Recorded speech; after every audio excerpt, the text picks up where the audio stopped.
Welcome to the Tangle True Creative YouTube channel. This is my first video and it's aimed specifically at those who want to learn how to crochet. So to start our first crochet tutorial, we're going to use a 4mm hook and some chunky yarn.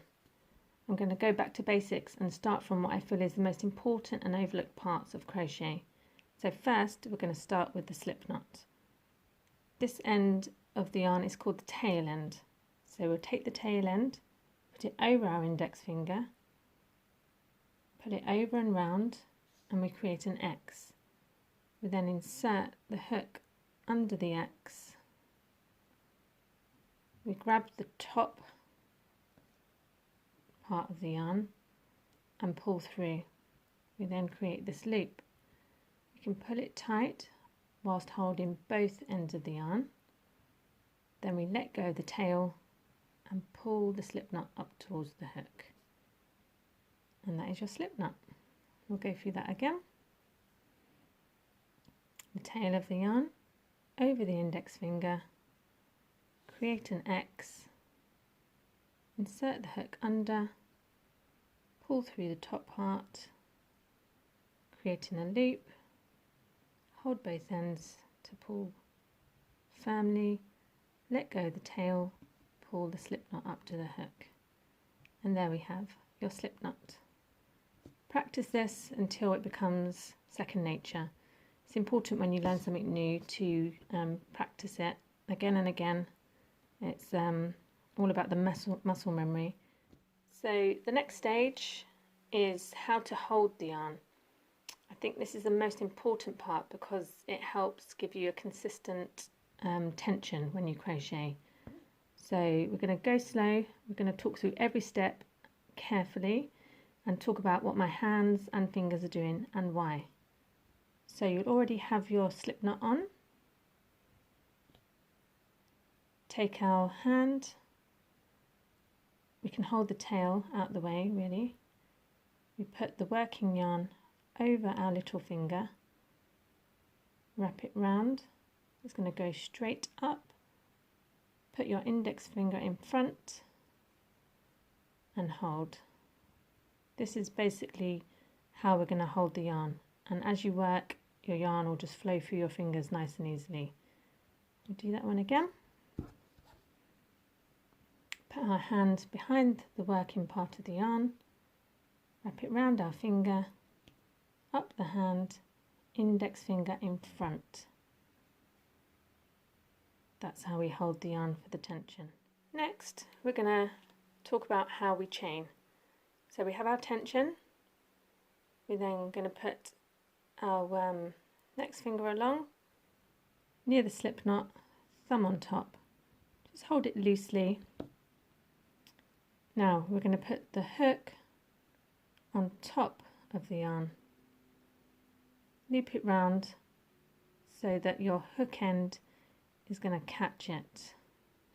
Here's important for your slip knot not to be too tight. And we're going to pull through.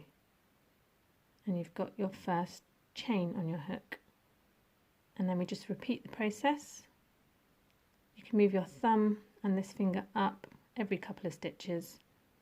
So we're going to go on top of the yarn, wrap it round, pull through. Don't pull it too tight on this section because it will make it hard to pull through your chain stitch.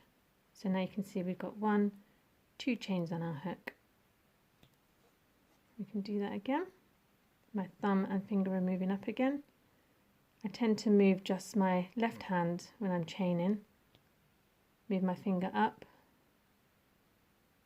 pull the hook over, pull my finger back down. It kind of helps stop the yarn falling off your hook as you pull it through. Gently pull through. Now we have 3 chains.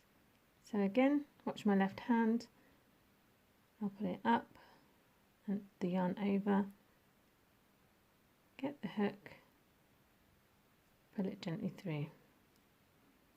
Move my fingers up the chain, finger up, over, pull it through. Move my fingers up the chain. My left hand is moving again, up, over, pull through. So you can practice chaining, do long chains, take it off, try and get it nice and neat. The tension, how you hold the yarn will help a lot. Yep, and then as you kind of progress through, it's also important to note how I kind of turn my hook as I'm pulling through. So whilst my left hand does go up and around, my hook's kind of facing up, say towards 12 o'clock, but just before I'm about to pull it through, I twist it round to say 9 o'clock and pull through. Show that one again. So my left hand goes up to bring the yarn up around the hook. The yarn's now across the hook, and then turn the hook to 9 o'clock and pull it through. I think it just helps to stop the yarn slipping off and helps you pull it through easily. So there we have our lovely chain. Like I say, keep practicing. Try and practice every day, a couple of times a day. Go over and over how you hold the yarn, how you do your slip knot, how you do your chain. And our next video is going to be how we do a single crochet.